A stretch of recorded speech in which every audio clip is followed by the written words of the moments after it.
지금까지의 저의 신앙의 여정들을 좀 살펴보면 제 신앙 생활에 있어서 큰 영향을 주었던 몇 번의 영적인 그런 전환점, 터닝 포인트들이 저에게 좀 있었습니다.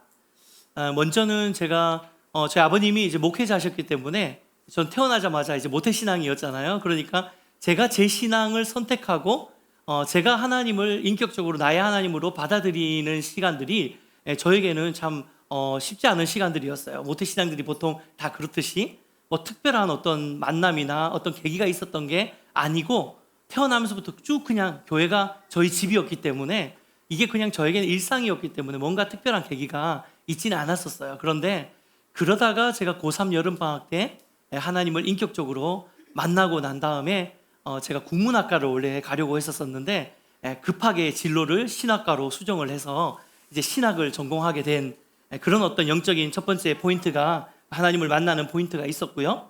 그리고 인생의 여러 순간순간 하나님께서 아주 특별한 만남으로 물론 우리가 매일매일 하나님과 교제하고 또 만남을 갖지만 그런 것과는 별개로 정말 나의 인생의 터닝 포인트였다 싶을 만큼의 특별한 만남으로 저를 만나주셨던 순간순간의 만남들이 저에게는 있었는데요. 그 중에서 잊혀지지 않는 그 만남의 시간들이 바로 지금으로부터 한 23년, 벌써 23년 전인데 제가 2000년에 스위스 로잔이라는 곳에 가서 YM이라는 선교단체를 통해서 DTS 훈련을 받게 되었는데요. 그 훈련을 받았던 1년의 시간들이 저에게는 정말 하나님을 신앙의 기초부터 다시 점검하고 하나님이 어떤 분이신지 또 내가 하나님 안에 어떤 존재인지를 확인하고 발견하는 아주 의미 있는 그런 시간이었습니다. 이 시간을 통해서 제가 다시금 하나님을 인격적으로 나의 하나님으로 영접하게 되고 다시 내가 하나님의 자녀라는 존재를 확실하게 인식하고 인정하면서부터 어떤 의미의 지금까지 저의 신앙의 여정 그리고 사역의 걸음들을 포기하지 않고 이렇게 걸어올 수 있었던 것 같습니다. 지난 21주 동안 우리는 빌립보서 말씀을 함께 강해로 나누었습니다. 참 긴 여정을 함께 해왔는데요. 이제 지난주에 우리가 비로소 이 책거리 좀 해야 될 것 같은데 빌립보서 말씀을 이제 다 마무리하고 이제 오늘부터 저희가 어떤 말씀을 나눌까 제가 이제 고민하면서 기도할 때 이제 내년에 가기 전까지 우리가 한 2달 정도 시간이 남았잖아요. 그런데 추수감사절하고 성탄절 빼고 나면 한 6주 정도의 시간밖에 남지 않았습니다. 그래서 6주, 7주 정도 되는 이 시간 동안 어떤 말씀을 연말까지 좀 나누면 좋을까 고민을 하다가 문득 저에게 되게 의미 있었던 이 DTS 시간들이 좀 생각이 났어요. 그러면서 제가 DTS 때 함께 들었던 강의들, 나누었던 것들, 이것들을 좀 말씀으로 좀 풀어서 우리 성도님들에게 필요한 말씀들을 좀 나누는 그런 시간들을 연말까지 가지면 참 좋겠다라는 생각을 갖게 되었고요. 미리 스포를 좀 해드리자면 내년부터는 여러분 성경의 인물 시리즈로 설교를 할 생각입니다. 재밌겠죠? 네. 그래서 왜냐하면 저희 교회에는 생각보다 초신자 그룹들이 굉장히 많이 계세요. 그래서 성경의 스토리 자체를 잘 이해를 못하시는 분들이 좀 있으시거든요. 그래서 제가 성경 이야기를 우리 주일학교처럼 그래서 스토리텔링으로 이렇게 해서 이제 우리 인물 설교를 좀 하려고 준비를 하고 있는데요. 우리 연말까지는 저희가 우리의 신앙의 기초를 조금 점검하고 다양한 부분에서 좀 함께 말씀을 나누는 시간으로 가지면 좋겠다는 생각을 하게 됐습니다. 그래서 2023년을 마무리하는 이 2달의 시간이 우리 모든 성도님들에게 영적인 터닝 포인트가 되는 시간이 되시기를 주님의 이름으로 축복해 드립니다. 자, 오늘은 그 첫 번째 시간으로요. 우리가 믿고 있는 진리라는 제목으로 오늘 진리에 대한 말씀을 좀 나눠볼까 합니다. 사람들이 많이 다니는 광장을 지나다 보면은 꼭 한두 번씩 만나게 되는 사람들이 있죠. 아우, 안녕하세요. 인상이 참 좋으시네요. 네. 도를 아십니까? 그렇죠? 네. 처음에는 이게 하도 이렇게 많이 만나다 보니까 좀 귀찮더라고요. 그래서 그냥 무시하기도 하고, 그냥, 저는 괜찮습니다. 라고 오기도 하고, 그렇게 하다가 어느 순간 계속되는, 반복되는 이 질문에 제가 조금씩 이렇게 자각을 하게 됐어요. 맞아. 저 사람들이 말하는 도는 아니지만 나는 진짜 도를 가지고 있지. 진짜 진리를 가지고 있지. 근데 도를 아십니까? 라는 그 질문이 저에게는 이렇게 들리는 거야. 너가 예수님 믿는다고 하는데, 네가 진리를 알고 있다고 하는데 너가 정말 진리를 알고 있니? 라는 질문으로 저에게 다시 돌아오더라고요. 여러분 어떻습니까? 여러분은 진리를 제대로 이해하고 제대로 알고 계십니까? 오늘 우리가 읽은 본문 말씀은 우리가 외우기도 하고 아주 잘 아는 말씀이죠. 진리를 알지니 진리가 우리를 자유케 하리라 라는 말씀입니다. 그런데 어떻게 진리가 우리를 자유케 하는 거지? 진리가 과연 뭐길래? 뭐를 진리라고 하는 거지? 무엇이 진리일까? 이런 어떤 질문들이 우리 안에서 다시 한번 점검되어져야 되고, 또 저와 여러분이 소유하고 있는 진리의 그 비밀을 우리가 발견하고 그것을 붙들 때에 그 진리 위에 우리의 신앙이 더욱더 견고하게 세워지는 은혜가 있을 줄 믿습니다. 그래서 오늘 우리가 무엇이 진리인가? 라는 문제에 대해서 함께 좀 나누면서 말씀을 좀 나누기 원하는데요.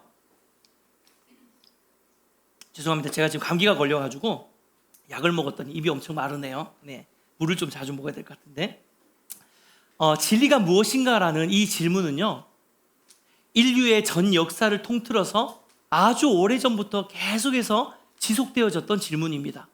과연 진리가 뭘까? 많은 철학자들과 또 세상의 학문들, 또 세상의 지혜자들이 이 진리를 탐구하고 과연 인생의 의미가 무엇인지, 이 땅은 어디서부터 왔고 어디서 끝나는지, 인생의 의미가 무엇인지, 사람이 이 땅에서 존재하는 목적이 무엇인지, 이런 어떤 진리에 대한 탐구와 추구를 끊임없이 해오고 있고, 지금도 그렇게 끊임없이 고민하고 많은 사람들이 이것이 진리다, 이것이 진리다 라고 이야기를 하고 있는 많은 진리가 있는 시대를 우리가 살아가고 있습니다.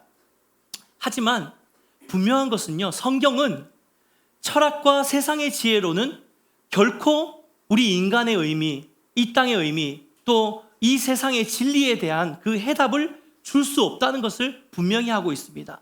왜냐면요, 이 세상은 죄로 인해서 타락한 세상이기 때문이에요. 타락한 인간의 이성과 관념을 통해서는 절대로 우리가 참 진리를 깨달을 수 없다는 것이 성경의 가르침입니다. 함께 말씀을 한번 볼까요? 로마서 3장 10절 12절 말씀 같이 읽겠습니다. 시작. 기록된 바 이는 없나니 하나도 없으며 깨닫는 자도 없고 하나님을 찾는 자도 없고 다 지으는 게 무익하게 되고 선을 행하는 자는 없나니 하나는 없도다. 그렇습니다. 이 세상은 죄로 인해서 타락한 세상이기 때문에 타락한 인간의 이성과 관념으로 파악하는 진리는 한계가 있을 수밖에 없는 거죠.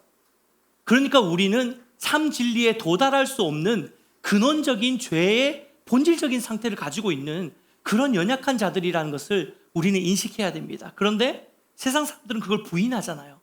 그러니까 자신들이 진리를 찾을 수 있다라고 생각합니다. 하지만 그들이 찾는 진리라고는 사실 명확한 유일한 진리를 찾아낼 수 없기 때문에 세상은 어떻게 점점 흘러가고 있냐면요, 유일한 진리가 없는가 봐. 다 모든 것이 진리가 될 수 있는 것 같아. 그러니까 너도 진리고 나도 진리고, 네가 믿고 따르면 그 신념이 너의 진리가 되는 거고, 내가 믿고 따르면 이 신념이 나의 진리가 되는 거야 라고 하면서 이 진리의 유일성을 부인하고 많은 진리들, 도처에 각각 자기들이 주장하는 것들을 진리라고 주장하면서 그렇게 흘러가게 되는 것이 바로 이 땅이에요. 이것을 조금 어려운 말로 상대주의라고 이야기를 합니다. 모든 것이 너도 진리고 나도 진리라는 거죠. 근데 여러분, 이게 마치 사사시대, 성경에 나오는 사사시대에 보면요, 각자가 자기 소견에 옳은 대로 행하는 시대였다라고 기록하고 있는데, 이게 바로 지금 우리의 시대인 것입니다. 각자가 진리라고 믿고 있는 그대로 행하는 것, 내 마음대로 행하는 것이죠. 내가 원하는 대로 행하고 내가 기뻐하는 것을 추구하고 나의 육신의 종욕을 쫓아서 살아가고 나의 욕망과 나의 야망을 이루면서 살아가는 것, 이것이 진리라고 생각하고 살고 있는 것이죠. 네가 원하는 것을 해, 네가 믿고 싶은 대로 해, 그것을 성취해내면 그게 진리야. 이게 지금 세상이 우리에게 속이고 있는 거짓 속임이라는 것입니다. 하지만 성경은 그렇게 말씀하지 않습니다. 성경은 타락한 인간이 스스로 아무리 진리를 추구한다고 해도 깨달을 수 없기 때문에 진리는 스스로 알 수 있는 것이 아니라 진리는 드러내 주셔야지 알 수 있는 것이라고 성경 그렇게 이야기하는 것입니다. 아멘입니까? 여러분 계시라는 말 어원을 보시면은요, 제가 한자어로 영어로 준비를 해왔는데 이게 감추인 것이 레벌레이션이라고 해서 이거는 감추인 것이 드러나는 거예요. 그러니까 누군가가 감추었다가 이렇게 커튼이 덮였다가 베일이 덮였다가 이것을 이렇게 걷어줬을 때 보여지는 것, 드러나는 것, 밝혀지는 것, 이것이 바로 계시입니다. 이걸 헬라어로 아포칼립스라고 하는데요. 감추인 것이 드러나다, 베일이 벗겨지다라는 말로 이렇게 설명할 수 있습니다. 그러니까 이 진리라는 것은요, 우리가 스스로 깨달아서 발견할 수 있는 것이 아니라 어떤 신적인 계시에 의해서 이것이 드러나야지 우리에게 깨달아 알아지는 것, 이게 바로 진리라는 것이죠. 바로 이러한 신적 계시의 방법이 성경에서는 하나님의 말씀이라고 이야기를 하고 있습니다. 여러분이 가지고 있는 이 성경책이 단순히 어떤 성경의 저자들이 기록한 편지나 아니면 어떤 교리를 기록하고 있는 책이 아니라 이것이 하나님께서 우리 인생의 참 진리, 인간의 존재의 의미, 하나님이 이 땅을 왜 창조하셨는지, 그리고 하나님의 계획이 무엇인지에 대한 이 총괄적인 이 땅의 모든 진리를 함축하고 있는 이 진리의 계시의 말씀이 바로 우리가 믿고 있는 이 하나님의 말씀이라는 것입니다. 그러니까 우리는 내가 옳다 생각하는 것들, 그리고 나의 신념, 이런 모든 것들, 혹은 세상에 많은 사람들이 쫓아가고 있는, 추구하고 있는 그것을 진리로 붙드는 인생이 아니라 우리는 하나님의 말씀을 진리로 붙드는 삶을 살아야 되는 줄 믿습니다. 사랑하는 여러분, 성경은 바로 이러한 하나님의 말씀이 마침내 육신으로 이 땅에 임하신 분이 계시는데 그분이 바로 예수 그리스도라고 이야기를 하고 있습니다. 요한복음 1장 14절 말씀 같이 한번 읽어볼까요? 함께 읽겠습니다. 시작. 말씀이 욕심이 되어 우리 가운데 거하심에 우리가 그의 영광을 보니 아버지의 독생자의 영광이요 은혜와 진리가 충만하더라. 아멘. 하나님께서 이 땅 가운데 우리에게 진리를 계시하기 위해서 하나님의 말씀을 태초부터 주셨습니다. 태초에 말씀이 계시니라고 요한복음 1장 1절은 이야기를 하고 있거든요. 태초에 하나님께서 말씀을 주셨습니다.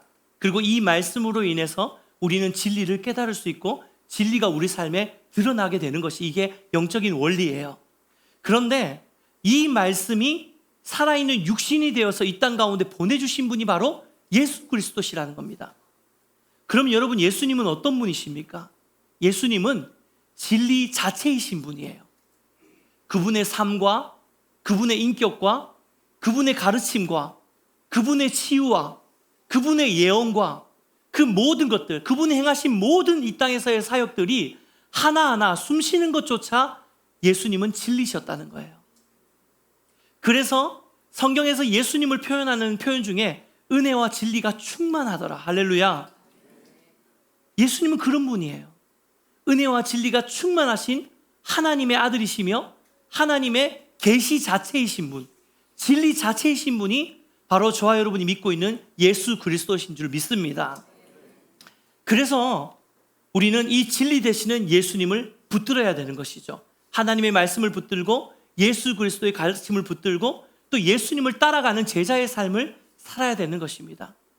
실제로 성경에 보면요, 예수님이 자기 자신이 진리됨을 분명하게 선언하는 구절이 있는데요. 요한복음 14장 6절 같이 한번 읽어보겠습니다. 함께 읽겠습니다. 시작.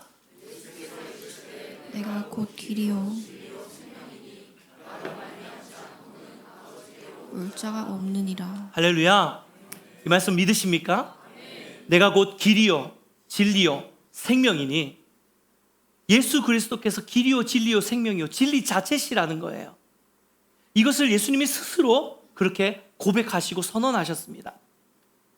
또한 요한복음 18장 37절 말씀에는요, 이런 말씀이 있어요. 하반절 말씀에 내가 이를 위하여 태어났으며 이를 위하여 세상에 왔나니 곧 진리에 대하여 증언하려 함이로다. 무릇 진리에 속한 자는 내 음성을 듣느니라. 할렐루야. 사랑하는 여러분, 예수님은 진리에 대해서 증언하시는 분이고요. 그리고 만약에 우리가 진리를 소유한 사람이고 만약에 저와 여러분이 진리 안에 거하고 있는 사람이라면 이 예수님의 음성이 들려야 된다는 것입니다. 하나님의 말씀을 들을 때, 또 하나님의 성경 말씀을 읽을 때에 이 말씀이 내게 깨달아지고 이 말씀의 의미가 내게 은혜로 다가오고 말씀 선포되어지는 말씀이 나의 삶에 말씀하시는 주님의 살아있는 레마의 음성으로 들릴 때에 우리가 진리 안에 있는 자라는 것을 확증되어지는 거예요. 할렐루야.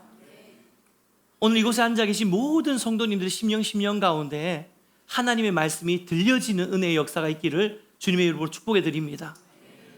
예수님은 진리에 대해서 증언하시는 분이고 또 진리에 대해서 증언하시는 이 예수님의 하나님의 말씀과 음성이 우리에게 들려질 때 우리도 진리 안에 거하는 자가 된다는 사실을 우리가 꼭 기억하시길 축복합니다. 사랑하는 여러분, 근데 예수님께서 우리에게 이 진리를 증언해 주셨다라고 하는데, 그러면 성경에서 예수님이 우리에게 증언해 주신 이 진리의 내용이 뭔지를 함께 살펴봐야 되잖아요. 예수님이 증언해 주신 진리가 정말 뭘까? 우리가 예수님이 진리라는 사실은 알겠는데 예수님이 진리로 선포해 주신 그 진리의 내용이 뭔지를 우리가 좀 살펴봐야 되잖아요. 그래서 마가복음 1장 14절에서 15절 말씀 같이 한번 읽어보겠습니다. 함께 읽겠습니다. 시작. 요한이 잡힌 후 예수께서 갈릴리에 오셔서 하나님의 복음을 전파하여 이르시되 때가 찼고 하나님의 나라가 가까이 왔으니 회개하고 복음을 믿으라 하시더라.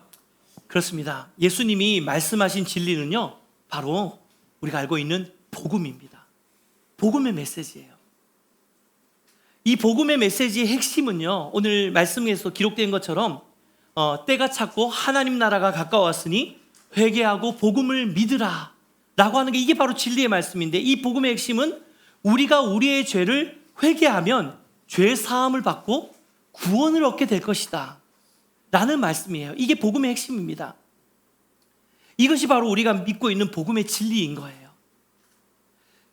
진리는 반드시 회개와 연결이 되게 되었습니다. 여러분, 참 진리는 반드시 회개와 연결이 되어져요. 참된 진리를 얻는 방법은 죄사함의 회개를 통해서만 가능하다는 것을 예수님이 이야기를 하고 계시는 겁니다. 하나님을 떠난 우리가 진리에 이를 수 없다라고 말씀을 드렸잖아요. 그러니까 우리가 진리에 이르려면 어떻게 해야 됩니까? 하나님께로 돌아가야 됩니다. 아멘입니까? 그렇다면 하나님께 돌아가기 위해서 우리에게 필요한 것이 바로 죄사함인 거예요. 그래서 예수님께서 이 땅에 오셔서 예수 그리스도의 복음의 시작이라고 하면서 예수님이 하나님 나라를 담대히 전하셨을 때 가장 먼저 선언하셨던 복음의 내용, 그 진리의 내용이 뭐냐면, 너희가 하나님의 진리 가운데로 돌아가기 위해서는 죄사함, 회개의 구원을 얻어야 된다라는 것을 먼저 선언하신 거예요. 먼저 선포해 주신 거예요. 이게 진리에 있어서 굉장히 중요합니다. 하나님을 떠난 우리가 진리에 이를 수 없다는 것을 철저히 인식하고 내가 죄인됨을 겸손히 하나님 앞에 회개하며 나아갈 때 비로소 저와 여러분의 심령 가운데, 우리 영혼 가운데 예수 그리스도의 구원의 진리의 빛이 임하게 되고 그 빛을 통해서 우리는 진리 되시는 예수님을 또 발견하게 되는 것입니다. 이것이 하나님이 우리 삶 가운데 역사하시는 하나님의 역사예요. 근데 중요한 사실은요, 우리가 이 진리 되시는 예수님을 발견하게 될 때 그때 비로소 우리가 깨닫게 되는 아주 중요한 한 가지가 있는데, 그것이 바로 우리의 정체성이에요. Who am I? 내가 누구인가라는 것을 우리는 진리를 통해서 발견하게 됩니다. 내가 어떤 존재인지에 대한 명확한 정체성을 우리는 진리 안에서 발견하게 되는 거예요. 사랑하는 여러분, 저는 이것이 하나님의 진리의 본질이라고 생각합니다. 우리가 흔히 진리라고 이야기를 하면요, 진리는 단지 우리의 삶에 뭐가 옳고 뭐가 그른 것을 나누어주는 기준이라고 생각하기 쉽잖아요. 세상 사람들이 이야기하는 진리는 그거잖아요. 야, 뭐가 진리야? 뭐가 진실이야? 라고 이야기했을 때 그 사람들의 말에 있는 의미는 뭐냐면, 야, 뭐가 맞는 거야? 맞는 길이야? 뭐가 틀린 길이야? 뭐가 잘한 거야? 뭐가 못한 거야? 뭐가 옳은 거야? 뭐가 그른 거야? 이것을 나누는 기준으로서 진리를 이야기를 합니다. 그런데요, 많은 그리스도인들도 하나님의 진리를 생각했을 때 이 진리라는 게 어떤 하나의 기준점이라고 생각하기 쉬운데, 사실 진리의 본질은요, 저는 무엇이 옳고 그르냐를 판단하는 기준으로만 진리가 하나님 주어진 것이 아니라고 생각합니다. 하나님의 진리의 본질을 더 깊이 있게 살펴보면요, 하나님이 말씀하시는 그 진리 안에는 하나님이 우리를 얼마나 사랑하시는지, 또 우리가 얼마나 존귀한 하나님의 자녀로 지음받은 존재인지, 하나님이 저와 여러분의 회복을 얼마나 기다리고 계시는지, 이것이 하나님의 진리 안에 녹아져 있다는 사실을 우리는 기억하셔야 됩니다. 결국 하나님의 진리는요, 끊임없이 저와 여러분을 향하고 있는 거예요. 하나님의 진리는 판단해서 심판하고 혹은 천국 가고 이런 기준점으로 하나님의 진리를, 하나님 말씀 우리에게 주셔서 야, 이 말씀대로 안 살면 너는 지옥 가고 잘 살면 천국 가고, 이런 기준으로 우리에게 제시해 주신 이 역할만 있는 것이 아니라, 사실 겉으로 봤을 때에는 하나님의 진리가 이러한 기준으로 우리에게 주어진 것 같지만, 이 진리를 더 깊이 있게 묵상하면 이 진리가 진짜 초점을 맞추고 있는 곳은 뭐냐면, 심판이 아니라 잘 됐냐 못 됐냐, 맞냐 아니냐를 나누는 기준으로 진리를 하나님 주신 게 아니라, 이 진리의 메시지의 가장 깊숙한 곳에 있는 메시지는 뭐냐면요, 하나님이 우리를 사랑하신다는 거예요. 하나님이 저와 여러분을 자녀 삼으셨다는 것입니다. 하나님이 우리가 회복되기를 너무 기다리고 계신다는 거예요. 이것이 바로 진리의 핵심인 줄 믿습니다. 그러니까 처음 진리를 우리가 묵상할 때는요, 자연스럽게 진리 대신 하나님께로 초점이 맞춰지게 되는데요, 하지만 그 진리 대신 하나님을 집중하면서 하나님 말씀 안으로 더 들어가다 보면 어느 순간 진리 대신 하나님이 바로 우리에게 초점을 맞추고 계시는 하나님이라는 사실을 우리가 발견하게 되는 것입니다. 이것이 하나님의 진리의 말씀이 우리에게 계속해서 말씀해주고 있는 복음의 메시지라는 거예요. 할렐루야. 하지만 우리가 이 진리를 온전히 깨닫고 또 그 진리의 정체성을 붙들며 사는 것이 정말 쉬운 일은 아닌 것 같습니다. 여러분 어떠세요? 내가 하나님의 정말 그 하나님의 자녀로 창조되었고, 하나님 나를 얼마나 사랑하시는지, 또 내가 하나님의 자녀의 정체성으로 하나님 나를 세워주셨다는 것을 우리가 다 알고 또 믿고 그렇게 살아가고 있지만, 때때로 우리의 삶을 돌아보면 우리가 얼마나 많은 순간 우리의 정체성이 흔들리고 또 우리가 연약해지고 좌절하고 낭망하고 무너질 때가 너무나도 많다는 것을 우리가 다 알고 있지 않습니까? 우리가 이렇게 온전히 진리 안에 거하지 못하고 또 진리의 정체성을 온전히 붙들지 못하고 때때로는 낭망하고 때때로는 좌절감을 느끼고 또 내 모습이 너무 초라하게 느껴지고 낭망하고 무너지는 마음을 가지게 되는 이런 이유들이 무엇일까요? 이게 뭐냐면, 순간순간 우리의 원수 마귀가 우리를 진리로부터 멀어지게 만들려고 계속해서 우리에게 거짓말로 공격하고 참소하고 우리를 무너뜨리려고 공격하고 있기 때문입니다. 그래서 성경은 마귀를 진리와 반대되는 거짓의 아비라고 설명하고 있습니다. 요한복음 8장 44절 같이 한번 읽어보겠습니다. 함께 읽겠습니다. 시작. 너희는 너희 아비 마귀에서 났으니 너희 아비의 욕심으로 너희도 행하고자 하느니라. 그는 처음부터 살인한 자요 진리가 그 속에 없으므로 진리에 서지 못하고 거짓을 말할 때마다 제 것으로 말하느니 이는 그가 거짓말쟁이요 거짓의 아비가 되었습니다. 아멘. 여러분, 마귀는 거짓의 아비예요. 거짓의 아비라는 것은 진리와 반대되는 개념으로 성경이 이야기하고 있는 것입니다. 하나님께서는 놀라운 사랑으로 우리를 당신의 자녀로 창조해 주셨습니다. 수많은 세상의 우주 만물들은 각기 그 종류대로 창조하셨지만, 그 모양을 따라 창조하셨지만, 하나님이 인간은 인간답게 창조하지 않으시고 인간은 하나님의 형상으로 창조하신 거예요. 하나님의 자녀로, 아주 특별한 존재로 저와 여러분을 지으셨다는 것입니다. 그리고 우리와 함께 이 세상을 통치하고 이 세상을 다스리고 온 땅 가운데 하나님 나라가 임하게 만드는 것, 이것이 바로 이 땅을 향한 하나님의 진리예요. 근데 우리가 죄로 인해서 타락하고 하나님을 떠나고 하나님과의 관계가 깨어지고 나니까 이 진리가 깨어진 것이에요. 우리가 이 진리 안에 거하지 못하게 된 것입니다. 근데 그럼에도 불구하고 하나님은 예수 그리스도, 살아계신 계시 자체이시고 살아계신 진리 자체이신 예수 그리스도를 저와 여러분의 인생 가운데 허락해 주신 거예요. 보내주신 거예요. 그래서 이제는 예수 그리스도의 그 복음 안에서 우리는 진리를 회복할 수 있습니다. 아멘입니까? 진리를 회복하는 것뿐만 아니라 진리 안에 있는 우리의 정체성을 회복할 수 있는 거예요. 하나님의 자녀된 정체성, 구원받은 자의 정체성, 하나님 나라를 유업을 얻는 자의 정체성을 우리가 회복할 수 있는 것입니다. 복음 안에서. 그런데 악한 사단이 끊임없이 이 정체성을 흔들고 있는 거예요. 우리의 구원을 흔들고 있고, 여러분의 믿음을 흔들고 있고, 여러분의 신앙을 흔들고 있고, 뿐만 아니라 더 적극적으로 하나님을 바라보는 인생이 아니라 세상을 바라보는 인생으로 살게 하고, 하나님의 법을 쫓아 사는 인생이 아니라 세상의 법을 쫓아 사는 인생, 세상의 수단과 방법을 쫓아 사는 인생으로 계속해서 우리를 넘어뜨리고 쓰러뜨리고 왜곡시키고 있는 것입니다. 우리의 시선을 진리에 두지 못하게 거짓의 아비가 끊임없이 우리를 속이는 거예요. 너 그렇게 살면 안 돼. 망해. 세상 사람들 사는 거 봐. 저렇게 살아야 돼. 돈 없으면 안 돼. 이거 없으면 안 돼. 저거 없으면 안 돼. 네가 그렇게 한다고 되는 것 같아? 아니야, 이렇게 살아야 돼. 이걸 준비하지 않으면 안 돼.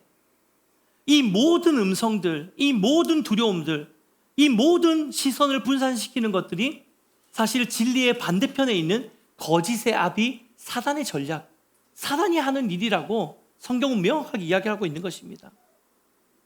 끊임없이 우리를 진리에게서 멀어지게 하려고 거짓말로, 참소로, 온갖 죄와 탐심과 유혹으로 우리를 넘어지게 만드는 것이죠. 그래서 우리는 어떻게 해야 됩니까? 끊임없이 우리가 진리의 말씀 앞에 우리가 서야 하는 줄 믿습니다. 한 가지 예를 들자면요, 우리가 죄로 인해서 이 세상에 죄로 인해서 무너지고 또 우리가 연약할 때가 순간순간 있잖아요. 그럴 때 사단은 득달같이 우리에게 달려들어가지고 그 상황에서 우리가 하나님께 더 멀어지도록 계속해서 우리를 공격할 수밖에 없습니다. 한 가지 예를 들자면 사실 진리의 영이신 성령님과 거짓의 아비인 악한 사단의 영이 하는 일이 똑같다는 거 여러분 아십니까? 이 두 가지 성령님과 악한 영은 똑같은 역할을, 우리의 삶에 똑같은 역할을 합니다. 무슨 역할을 하냐면요, 죄를 깨닫게 해주는 역할을 해요. 제가 도표를 하나 준비해 왔는데요, 성령님도 우리의 죄를 깨닫게 해줍니다. 그리고 악한 사단 마귀도 우리의 죄를 깨닫게 해줍니다. 그런데 이 죄가 깨닫고 난 다음에 이 두 영의 역할이 완전히 반대됩니다. 진리의 영이신 하나님의 영은 우리가 죄를 깨닫는 순간 우리가 돌이켜 하나님께 회개하게 하고 다시 하나님의 거룩한 자녀로 돌아갈 수 있도록, 하나님의 정체성을 회복할 수 있도록 우리를 격려해 주시고 우리를 하나님의 임재 앞으로 끌고 가시는, 회복시키시는 역할을 하는 것이 하나님의 성령입니다. 근데 사단은 어떻게 하는지 아십니까? 우리가 이렇게 죄로 인해서 무너지면서 우리가 죄를 자각하는 순간 우리에게 정죄감과 죄책감을 심어 넣어줍니다. 그리고 끊임없이 하나님으로부터 멀어질 수 있도록, 하나님께 가까이 가지 못하도록 우리를 막아서는 것, 이것이 바로 악한 영이 하는 그런 일이라는 거죠. 요한복음 15장에 보면 탕자의 비유가 나오는데요, 이 탕자가 아버지 집을 떠나서 허랑방탕하게 모든 재산을 다 허비하고 난 다음에 탕자가 자신의 죄를 깨닫게 됩니다.